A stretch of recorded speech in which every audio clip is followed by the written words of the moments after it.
Radio One, tous les d'hier et d'aujourd'hui. You Woman, c'était White Town. Il est 10h30 et tous les matins, vous le savez, Radio One donne la parole à ceux qui font l'actu, à ceux qui font bouger le littoral héroltais. Ce matin, nous sommes à 7 et nous sommes avec Catherine Chauzy. Elle est la présidente de l'association Les Gardiens de Thau.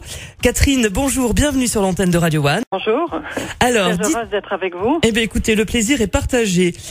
Dites-moi un petit peu, l'association Les Gardiens de Thau, c'est quoi ? Alors, d'abord l'association s'appelle Les Gardiens de Thau, ses ports et sa lagune. Bon, c'est une association qui lutte contre les pollutions d'hydrocarbures, diverses pollutions, mais l'association est partie il y a 5 ans lors d'un collectif que j'ai créé après avoir déposé une plainte contre X contre la pollution d'hydrocarbures dans le port de Sète. Voilà. D'accord. Et puis après, par ce collectif, nous avons créé l'association qui est maintenant qui gère un petit peu tout le bassin de Thau.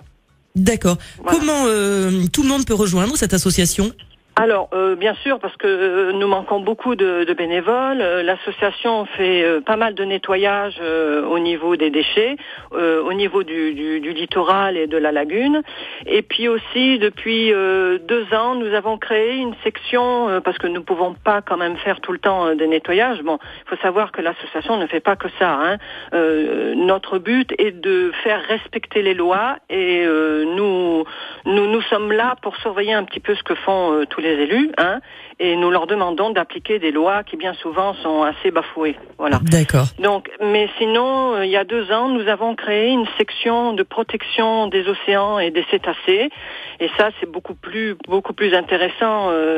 Cette section, nous l'avons créée surtout pour sensibiliser le public, parce que sensibiliser le public pour faire des nettoyages, c'est pas toujours très très intéressant. Par contre, passer par le biais des animaux, ça c'est autre chose.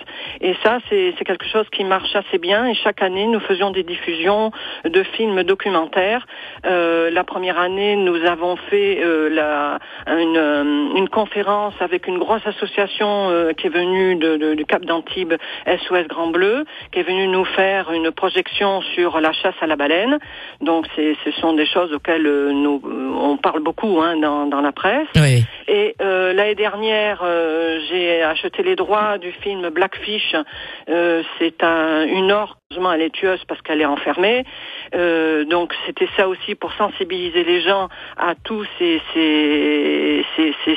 à SeaWorld, à Marineland, tous ces gros parcs qui prennent des animaux sauvages pour les enfermer dans des tout petits bassins et qui, de toute façon, sont loin d'avoir une existence très longue. Hein. Et cette année, nous faisons sur les requins. Voilà. D'accord, ça se passe où et quand cette projection ? Alors cette projection, elle va se passer le vendredi 29 avril au cinéma Le Palace à Sète. Voilà, l'entrée est gratuite, hein, bien sûr. Et c'est à quelle heure ?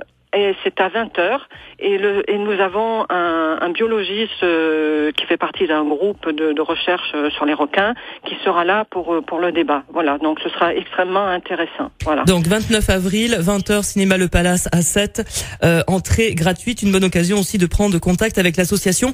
On le sait, voilà. Vous menez de nombreuses actions, on va marquer une pause musicale et on va faire un appel aux bénévoles pour participer aux prochaines actions de l'association Les Gardiens de Thau, de ses ports et de sa lagune. Pour Jane et son titre comme coup de cœur Radio One pour l'association Les Gardiens de Thau, une association donc qui fait des actions de prévention, de sensibilisation et de nettoyage. Nous sommes avec Catherine Chauzy, la présidente de cette association. Catherine, les prochaines actions auront lieu quand ? Alors, les prochaines actions au niveau du nettoyage, le 16 avril, nous allons faire le nettoyage que nous n'avons pas pu faire malheureusement le 27 parce qu'il y a eu cette tempête, qui va se faire au niveau des Salins-Villeroy à côté du centre équestre de Sète. Donc c'est le 16 avril, c'est le matin, c'est toujours le matin.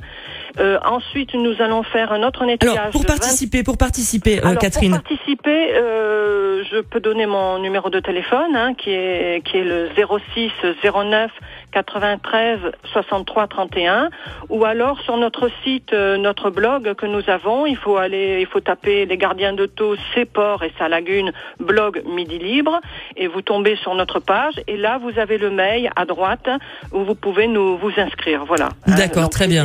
C'est bien de s'inscrire avant parce que nous on demande du matériel, donc suivant le nombre de personnes qui se sont déjà proposées, ça nous permet d'avoir le matériel qu'il faut. Voilà. D'accord. Donc on rappelle, c'est le 16 avril, on se donne rendez-vous à quelle heure ? Alors 9h30, de 9h30 à midi, bon, on fait un petit café quand les personnes arrivent, et puis bon, là par contre il faut venir avec les chaussures, de bonnes chaussures, des gants, des lunettes, des lunettes de soleil, ce que je précise, s'il fait soleil, parce que ça tape, on est au bord de la lagune, et par contre il faut bien marcher, parce qu'on va aller assez loin, comme on nettoie souvent ce coin, il devient un peu propre, enfin c'est vraiment entre guillemets, parce qu'il faut avouer que les gens sont très inciviques, mais les grosses choses que nous ramassons sont beaucoup plus loin, sur un autre étang. Et là, on n'a pas moyen d'y aller avec les voitures, donc il faut marcher. D'accord. Voilà. Est-ce qu'on peut venir avec des enfants, pas des petits enfants, mais des adolescents où il n'y a pas de souci? Au contraire, c'est le meilleur moyen pour sensibiliser les jeunes, parce que de toute façon, notre avenir changera à travers les jeunes. Si on sensibilise pas les jeunes, nous c'est notre intérêt, c'est pour ça que nous créons cette section de protection des océans.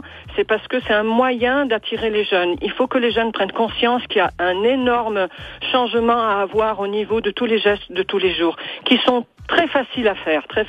Un papier, ça se jette plus. Un chewing-gum, ça se jette plus dehors. On garde tout et on jette quand on arrive à la maison. Voilà. Ou alors dans les poubelles que l'on trouve au moyen de sa marche. Voilà. Mais surtout, éviter tous les gaspillages, tous ces plastiques que l'on jette. Heureusement, il y a des interdictions qui vont se faire, mais malheureusement, c'est depuis longtemps qu'on aurait dû passer à ce genre d'action. Je veux dire, prendre soin de la nature, ce sont des petits gestes quotidiens de rien du tout. Et c'est prendre soin aussi de nous-mêmes. Donc, prochaine action le 16 avril et une autre action encore derrière? Alors, le 21 mai, nous allons faire une autre action. Là, on n'a pas défini, mais ce sera au centre-ville, parce que le centre-ville de Sète a énormément besoin aussi de nettoyage. C'est une ville qui est pas très propre, malheureusement. C'est une très belle ville, mais très mal entretenue. Ensuite, il y en a un autre. On a établi cette année les dates. Comme ça, tout le monde peut voir la disponibilité. Voilà. Ouais. Donc, il y a le 21 mai, le 2 juillet et le 3 septembre. Et le 29 octobre, voilà. Mais de toute façon, tout ça, c'est sur notre blog. Sur le blog, donc on rappelle un gardien de Thau, ses ports et sa lagune, blog Midi Libre. Enfin, on trouvera toutes les infos aussi en ligne sur le site radioone.fr. Écoutez Catherine, merci, bravo pour votre action. Et puis, écoutez, on espère que le message a été entendu et que les bénévoles seront nombreux à répondre à votre appel. Oui, et puis en tout cas, je vous remercie beaucoup de cette interview. Avec grand plaisir. Nous aussi, c'est important pour nous, le littoral héroltais.